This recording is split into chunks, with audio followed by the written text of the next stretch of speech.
You're still on to Voices from the Mind and the role of artisanal and small scale miners in energy transition and climate change mitigation in Nigeria. And this program is sponsored by Ziva Community Initiative with support from the Africa Center for Energy Policy, ACEP. And today we're speaking to the programs officer, Mrs. Mary. I'm talking about what CDA means, what are some of the things we see in the CDA document, some of the issues that communities and mining companies deal with when it comes to CDAs. A minor question, you make mention of the government. What role does the government play in CDA? Again, I asked before if they were actors, referees. So if you were to paint a picture for us, what does the government do? Are they actively involved in CDA? Do they say no, no, no, no, no, no, that is not going to work? How exactly do they come in when CDA agreements are being made? Okay, the government play a role in CDA because from the signing agreement, from the moment where the process starts, they are part of it. They monitor the process, and after every when CDA documents have been signed by all the community, by the parties from the community, by the companies, right? The government too have a copy of that CDA.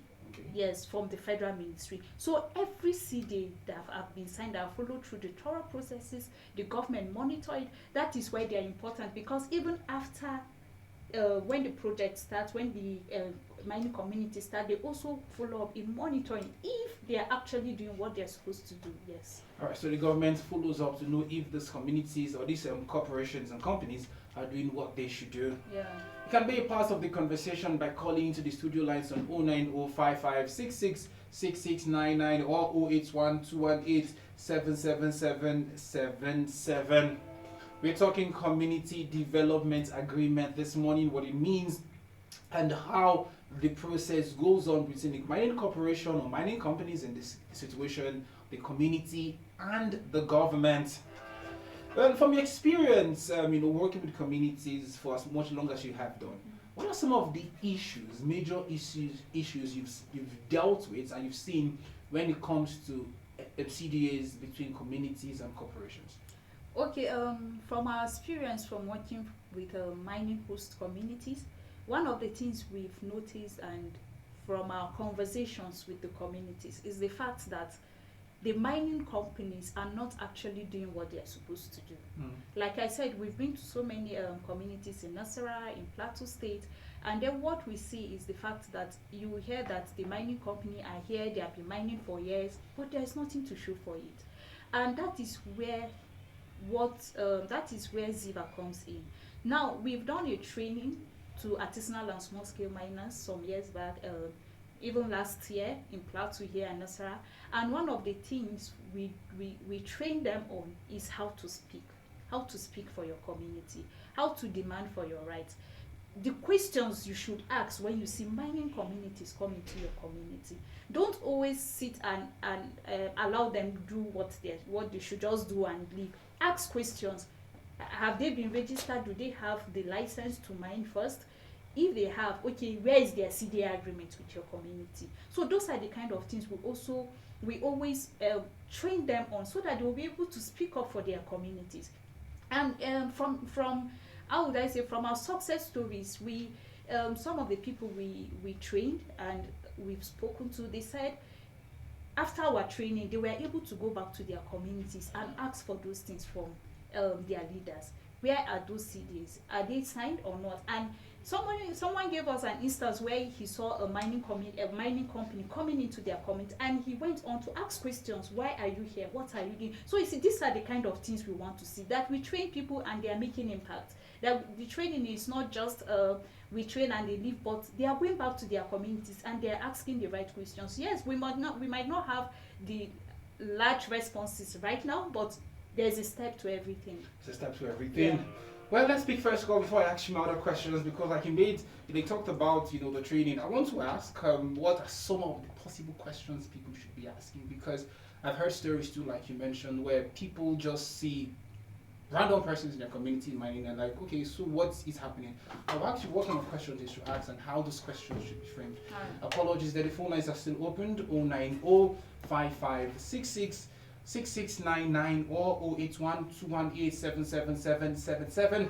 This is the Voices from the Minds brought to you by Ziva Community Initiative. And today we're talking about community development agreements. What does it mean? The pros and the cons, the people involved, how it should be done, and what you should know as a community when it comes to those agreements these mining companies are supposed to sign with your community before they come in. Like she said, there must be a CDA before there is any mining. If there's no CDA, mining should not be happening in your community. First call for the day. Hello, good morning. Hello, good morning. Good morning, sir. Your name and your location. Apologies there. Hello, good morning. Hello, good morning. Good morning, sir. Yeah, thank you very much. My name is David Umar. I'm calling from Jaji. Welcome, sir. Sadukama. It's been a while. Please go on. Yeah, I will comment again. Yourself doing very, very well. And actually, when we look at the issue of mining in the community, what always brings problem. What we need to do is a very, very good development whereby the community will have an agreement of the project that the miners do in their community. But my question to your guest is that how do you reach the mining community? Because some mining communities are illegal and some mining communities they may not know. So how do they reach about it? And the other thing is that there must be more awareness to the people in the community. Because most of the people in the community, you will see that some few individuals that don't get the benefit of the mining in those communities, whereby it's supposed to be reaching everyone in the community as they have taken to do a project. But you have to get those kind of people, especially traditional leaders that have been in community that have been achieving the benefit of the mining for a very, very long time. That's the question I want to ask. Thank you very much for that. All right, thank you so much. Did you get the question? Yeah. All right. Okay. Let's complete one more call before you answer that question. All right. 090-5566-6699 or 081-218-77777. All right. You want to answer the question Sadikuma asked? Okay. He asked how the mining communities come into the communities, and he mentioned that some of them are illegal. Now that is why we say people that are mining companies that are registered. It means they are not illegal, right? Yeah. We are not talking about the ones that are coming illegal. We are talking about the ones that are properly registered, the ones that have followed all the due process they are supposed to follow. Those are the ones we are talking about. That is why we say we are advocating that things should be done properly. Mining should be done properly. That is the first question. The second question he asks about traditional leaders that are benefiting. Yes, that is why we do awareness. And that is why we say to constantly engage with stakeholders, right? Yeah. So that we speak to them on the things they should know, because some of them, they don't know these things. That is why we, like I said, from the training, from this training now, you see, they will do a step down even to their own traditional leaders. They might not be there for the training, but they have gotten an impact from the people that were present for the training. All right, let's pick one more call. Hello, good morning. Hello, good morning. Good morning, Richard. No, this is not Richard. My name is Chukwe Mecca, not Richard. Okay, Chukwe Mecca, good morning. This is Solomon. That is the first one you take for the question. Please go on, sir. I want to tell our guests, please, if you help us tell our community's members that many people don't know the dangers of mining, because mining place normally usually collapse sometimes, and communities that give us their mining sites so that people will mine it. They should not keep on building houses around those areas, because the effect of all those places later will not show.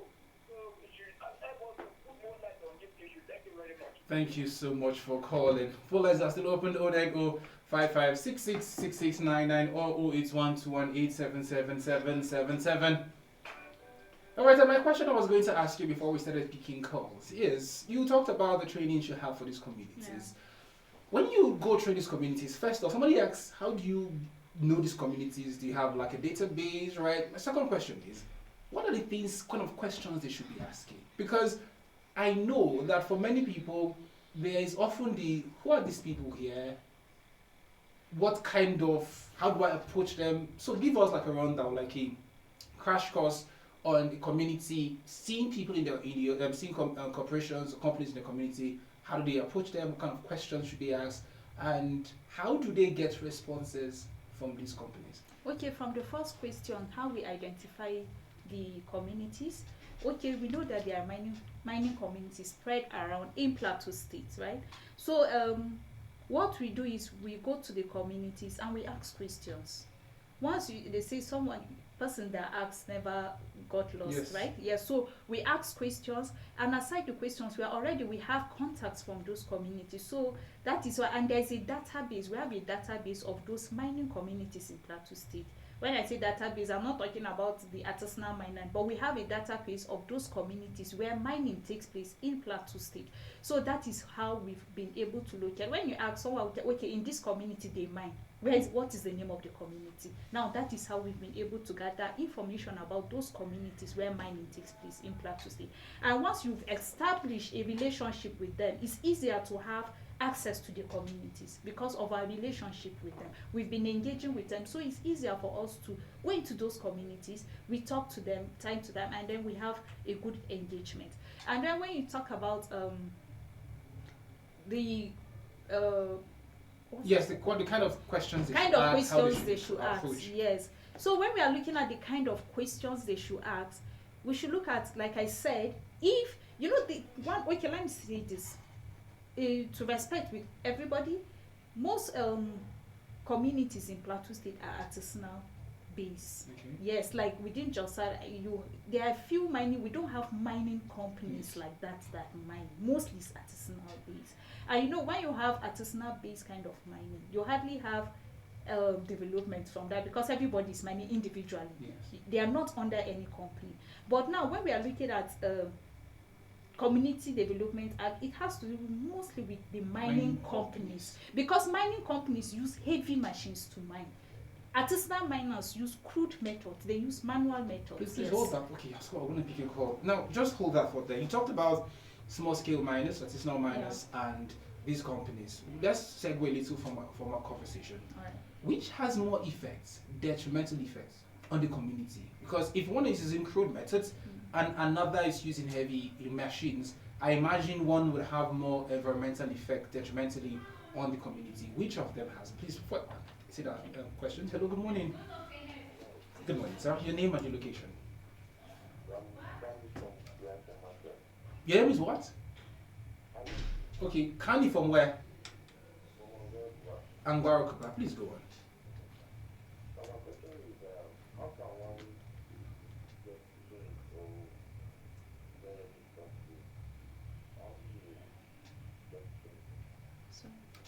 You want to get trained on what? Did you get the question? What you get trained on what exactly? You want to be a miner? You want to have a corporation? What exactly do you want to get trained on? Are you a miner? So what do you want to get trained on exactly so we'll know how to answer you?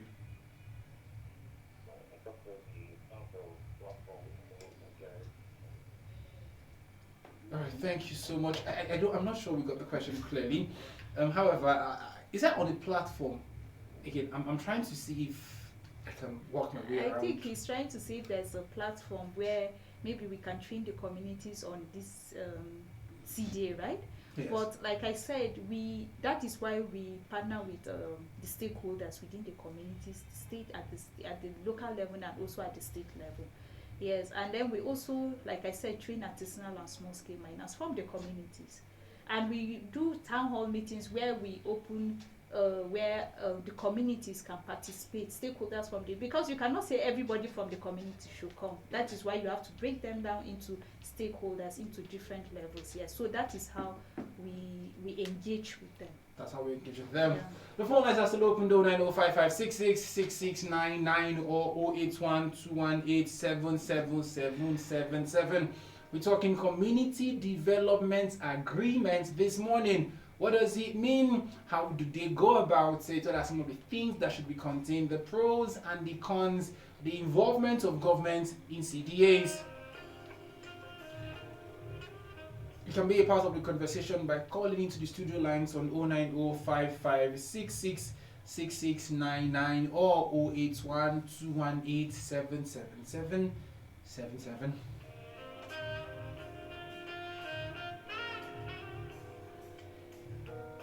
So I asked a question before, and I was asking the detrimental effects, the small scale miners and the corporations.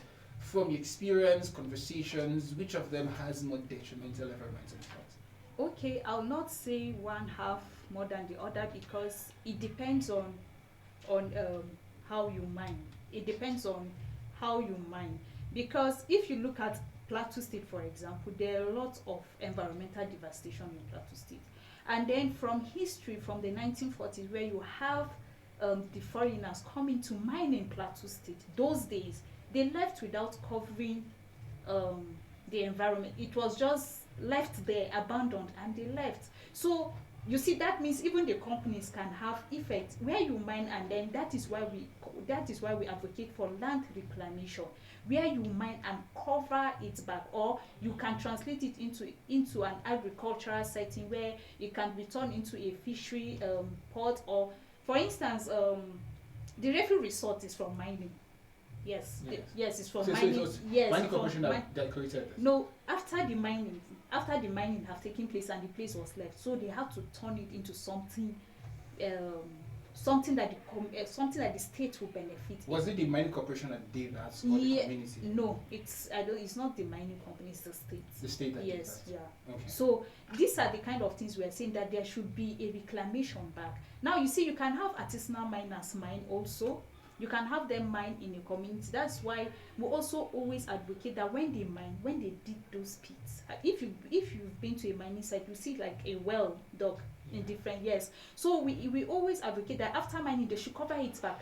Once you cover it back, it's okay. But the issue is when you mine and you leave it like that and you move to another place, you've left it, and that devastation will be there. And I think there are a lot of environmental degradation from mining activities in Plateau State. A lot of these things happen, and hopefully these conversations will spur us as a people, spur the community, the government, and the corporations, and also the artisanal and small-scale miners to do the right thing. Because as much as we want to make money, as much as we want to put food on our tables and make profits, the environment and the people that live there are equally as important as the money we are making. Hello, good morning. Hello, good morning. Hello, good morning. Unfortunately, I couldn't hear you there. Please do try to call us back. 09055666699 or 08121877777. Let's go on another break. Then before we go, let's pick this call. Hello, good morning. Hello, good morning. Good morning, sir. Your name and your location. Okay, what's your name? Audu. Okay, I will direct from Mukubari. Please go on with your contribution or your question. About your last caller. Yes. Yes. Okay. You said that how you registered, you should give him the location and where he can register for the mining. He's not a mining already. Okay, he wants to become a miner. Okay. All right. Yeah, I understand now. All right, thank you so much for calling. Hello, good morning.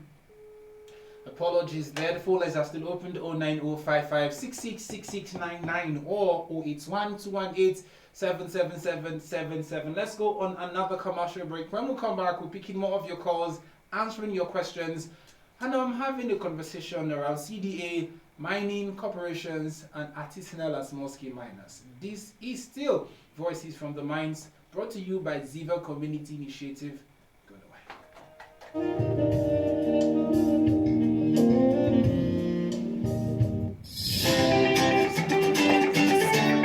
Every Friday Friday on JFM. Energy transition and climate change mitigation in Nigeria takes center stage, explaining the role of ASM in energy transition and climate change mitigation in Nigeria, with their objective to advocate and campaign for a full implementation of the Nigeria Energy Transition Plan and other global policies and treaties. Join Emeka Umesi and our seasoned resource persons on the role of artisanal and small-scale miners in energy transition and climate change mitigation in Nigeria. Fridays 9 to 10 a.m. only on JE 101.9 FM. Powered by Ziva Community Initiative Advocates for a Sustainable Community with support from Africa Center for Energy Policy.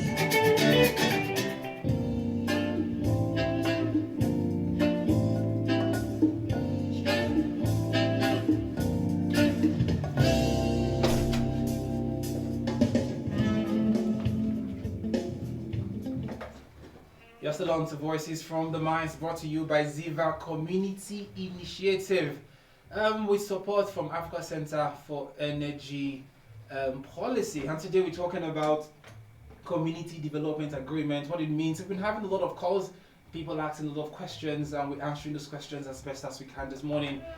I've been speaking with Mrs. Mary, and she has been giving us insightful answers and conversation around CDAs. In case you want to be a part of this, you can call into the studio lines on 090-5566-6699 or 081-218-77777. So somebody asked a question, if he wants to register as a minor, do you have answer to that question? Yes, if you want to register as a minor, in fact, those are the kind of things we want to hear. Register first before mining. So if you want to register as a minor, there are processes to it. Okay. First, when you identify where you want to mine, you go to the federal ministry, you register with them.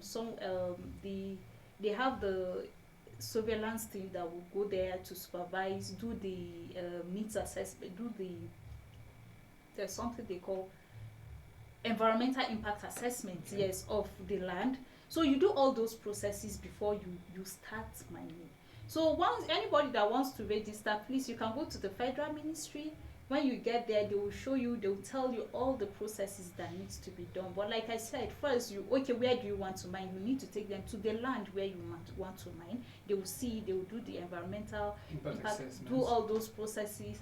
You come back, you register. I think there is something they call the mining lease. Okay. So they will give you that, and there are other payments attached to that as well. All right, other payments attached as well. Hello, good morning.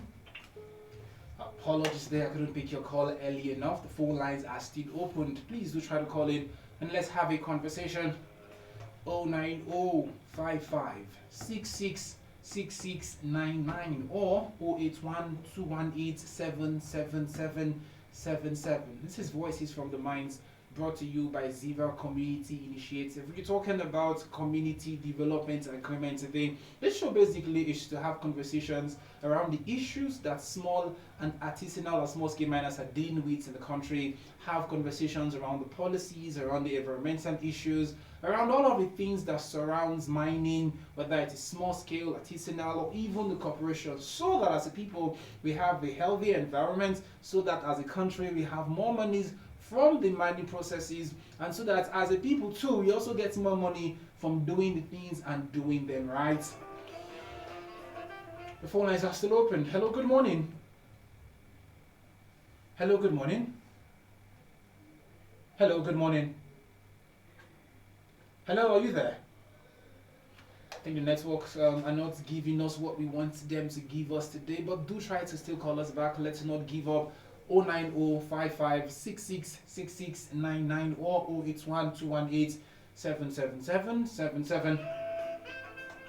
Our final set of questions for you today, Mrs. Mary. When we talk about CDA and community, when you're training these people, do you train the layman, or do you specifically go to the, for want of a better word, the leaders in the community, the Angwa, the Angwa head? Do you go to, what are the specific leaders, again, if you are training people, you go to? And my second question in relation to that is, when these agreements are made, and the community do not feel like a part of it, who do they even speak to? How do they air their grievances? Do they take it straight to the government and go, no, this is not going to work? Do they take it to how do they air their grievances in a situation where the communities are not getting the things they think they should get from these companies? Okay, the first question you asked on if you speak to these leaders in terms of so training. the people we train, like I said, we've trained artisanal miners. Okay. But aside it, there's one thing we do, we call community development, community engagement. Okay. Now, in the community engagement, we go to those communities, we meet with the stakeholders within the communities, and we try to speak about one or two things. When you say stakeholders, Yes. what are stakeholders? When we are looking at the stakeholders, we are looking at the youth leaders, Okay. we are looking at the traditional leaders, we are looking at women representatives from the communities, we are looking at the youth representatives from the community. Those stakeholders, those leaders from the community, like I said, you cannot go into a community and say you want to have meeting with everybody in the community. So that is why we contact those stakeholders, those leaders from the community, and then we try to talk to them about some of these things. Now, if you are asking, if you are a traditional leader, for instance, what are the kind of things you should ask for your community? And it's not just the traditional leader that makes demands. That's why we said in CDA there are other parties too involved, so that there's what we call gender balance, gender inclusion, right? So that if you are making those agreements and you are talking about those projects, the women too should be able to benefit. Persons with disability will be able to benefit. That's why we say don't look at the small projects or small infrastructure. Look at the big infrastructure that everybody from the community will be able to benefit from.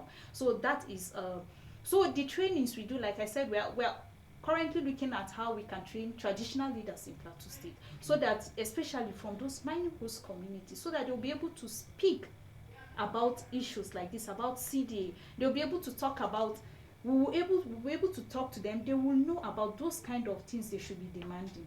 Yes. All right. My second question, because you're almost out of time, is when a community feels aggrieved, who do they speak to? Okay, Leaders, when your community governments? feel aggrieved, that is why you should have that CDA agreement document.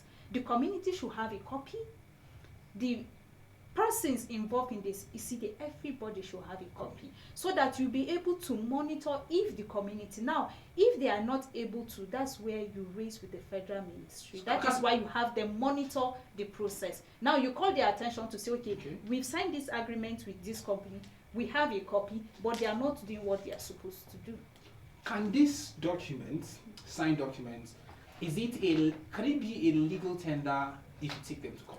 Yes. Can you sue a company if they don't meet their end of a bargain? Yes, because that is why you have you should have lawyers too as part of the agreement. Part of the agreement. Yes.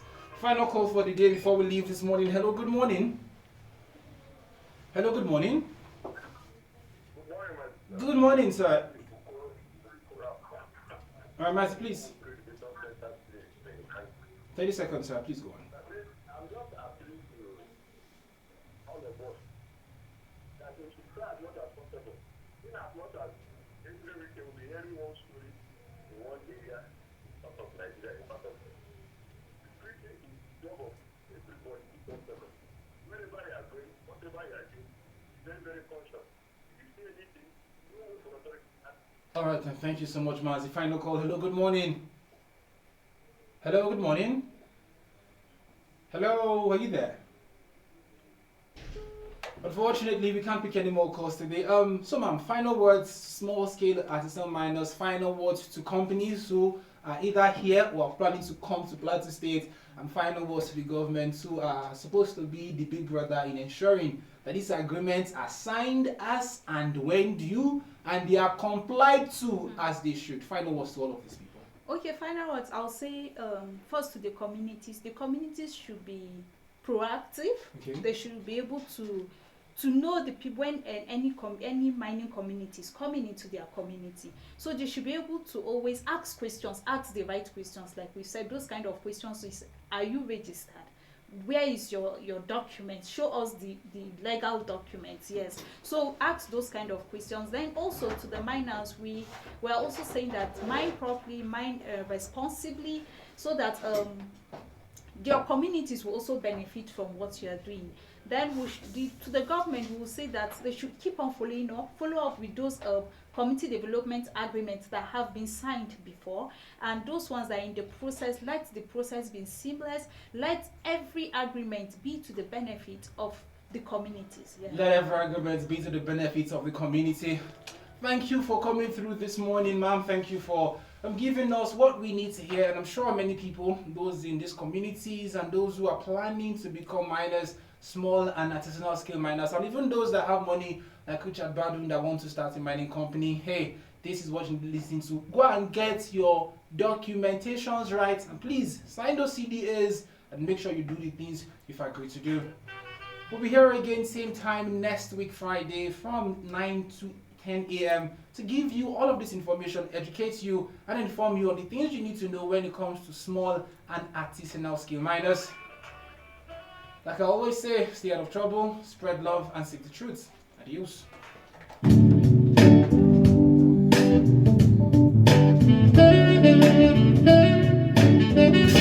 Playing non-stop hits. This is JFM